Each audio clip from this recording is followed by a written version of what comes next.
Okay, I want you to imagine a machine. It's got over 1 million moving parts, and it's consuming a massive chunk of a country's resources. Now imagine that machine is almost completely frozen solid.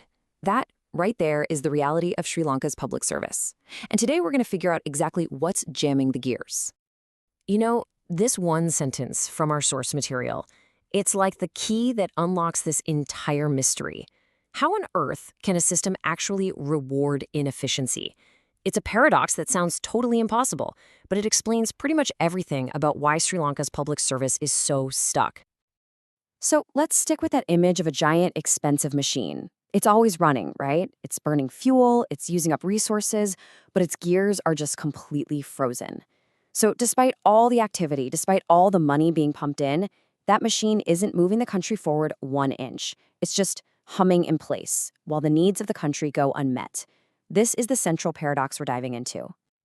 And there's actually a term for this: bureaucratic inertia.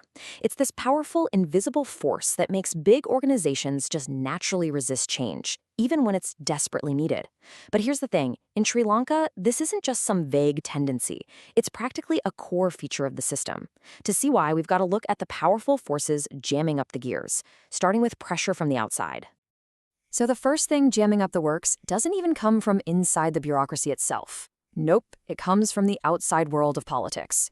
And it's this constant pressure that completely twists the system's priorities, pushing things like performance and the public good way down to the bottom of the list. You see, any public service really has two paths it can go down. Do you build a meritocracy, where the best, most skilled people get hired to get the job done right? Or do you build a system where what really matters is political loyalty? In Sri Lanka, the choice has so often been the latter.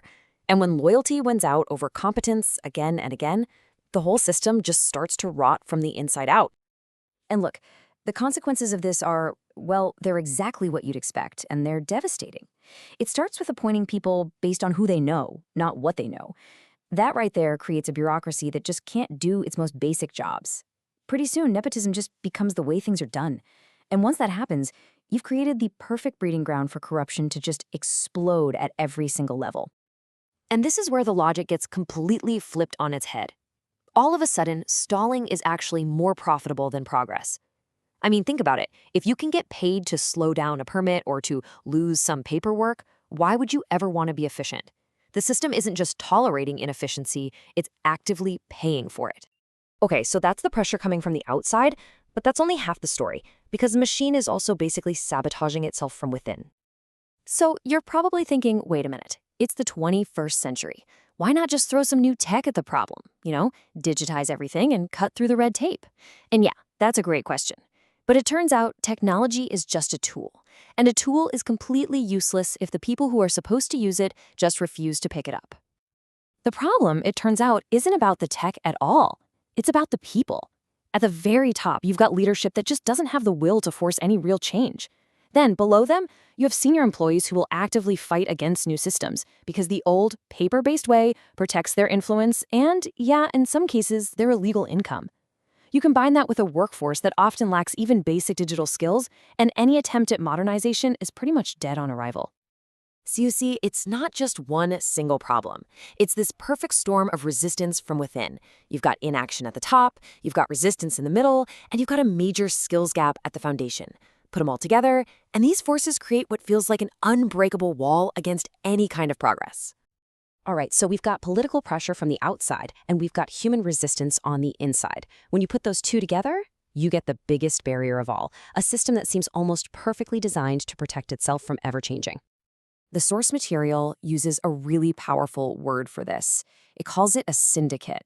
And it's not just a collection of different departments, it's a complex, tangled web of interests. Everybody from the politically appointed leader down to the clerk who's profiting from all the delays has a reason to keep the broken system running exactly as it is. And you can almost predict how any attempt to fix this syndicate is going to play out. A new idea comes along, usually with a lot of noise and fanfare, but then it gets bogged down in endless negotiations. It might, if it's lucky, inch forward to a primary stage, but it almost never becomes a real implemented policy. The system is just designed to absorb the momentum of any change and slowly suffocate it. And why does this happen? Because real, meaningful change needs the very things this system is built to crush: a huge amount of investment, real political will to actually shake things up, and collaboration. And as we've just seen, those are the exact ingredients that are completely missing from the recipe. So let's step back for a second. You take the external politics, you add the internal resistance, and you throw in this self-protecting syndicate. What do you get? You don't just get a broken system. You get a vicious cycle, a loop that actually powers itself, making any kind of escape feel almost impossible. And this is it. This is the vicious cycle in action. Let's walk through it. Politics puts unqualified people in charge. They, and the staff under them, resist any modernization that threatens their power or their routine. The syndicate structure then smothers any real reform that manages to get through. This guarantees that inefficiency continues, which then reinforces the corrupt status quo, rewarding the very people who started the cycle in the first place. And it just keeps going and going and going. Which leaves us with this one really tough question at the end of it all. The problem isn't just that the system is broken, it's that the system is structured to stay broken. It actively fights to protect its own inefficiency. So when the machine itself is designed to keep itself frozen, can the push to unfreeze it ever truly succeed from the inside?